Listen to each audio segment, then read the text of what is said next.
Lu nonton yang itu nggak, yang Profesor Jiang itu? Belum nonton. Dia prediksi tentang apa yang terjadi di dunia ini kira-kira 5 sampai 10 tahun ke depan. Dan 30% apa yang dia prediksi udah jadi nyata tuh. Apa? Presiden Venezuela diculik. Terus sampai sedetail itu prediksinya. Greenland mau diambil. Lalu terus kemudian nanti akan ada reaksi dari Eropa. Nanti akan terjadi perang nuklir. Lalu terus kemudian ujung-ujungnya daripada itu Pax Judaica itu kan. Pax Judaica itu orang-orang Israel memwujudkan apa yang mereka rencanain ketika di Greater Israel itu. Dan dari situlah terus kemudian baru terjadi prediksi yang lain. Ada prediksi loh bro. Ini bahkan sebelum semua ini jadi gonjang-ganjing kayak gini ya. Ada prediksi yang bilang bahwasanya 2050 sampai 2080 itu adalah food war. Bener-bener food war. Jadi perang untuk makanan. Karena terjadi famine ataupun segala macam. Dan sekarang di Eropa lagi rame kan, lagi latihan 7 hari tanpa listrik.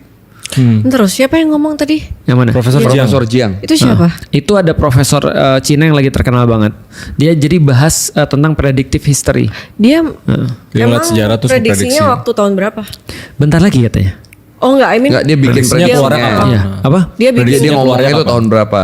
prediksi keluar. Tahun berapa ya? Kalau nggak salah tahun kemarin deh kan. Kalau nggak salah. Mungkin udah tahu dari orang dalam kali, Us. Itu juga bisa jadi. Karena Simpson juga prediksi.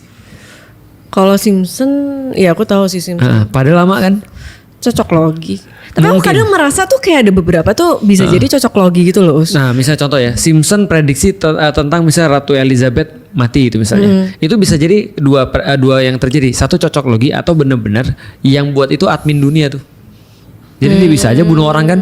Jadi bukan cocok logi dari belakangnya tapi cocok logi di depannya. Nah, beberapa prediksi Simpson udah jadi nyata tuh. Artinya kita ngerti bahwasanya dunia ini nggak dijalanin gitu aja gitu maksudnya. Nah, tapi kalau kayak tadi secara logik masuk akal kayak yang Raymond sampaikan tadi. Bahwasanya kalau contoh kayak gini ya. Kadang kan ada beberapa yang kita nggak bisa untuk hindari. Contoh kayak gini ya. Fossil fuel misalnya, bahan bakar fosil misalnya. Itu kan pasti akan dikontrol oleh Amerika kan. Iya. Dan dia dapat duit kan dari ngontrol fossil fuel itu kan ya. Lalu kemudian dia akan ngontrol pusat perdagangan dunia. Sekarang Cina udah bikin apa? Udah bikin transaksi tanpa melibatkan Amerika. Iya. Dan itu sudah dikerjasama sama Kanada sekarang nih. Artinya kalau kita lihat dari situ, sebenarnya prediksi itu bisa banget nggak cocok logi. Karena para futuris sudah memprediksi itu juga.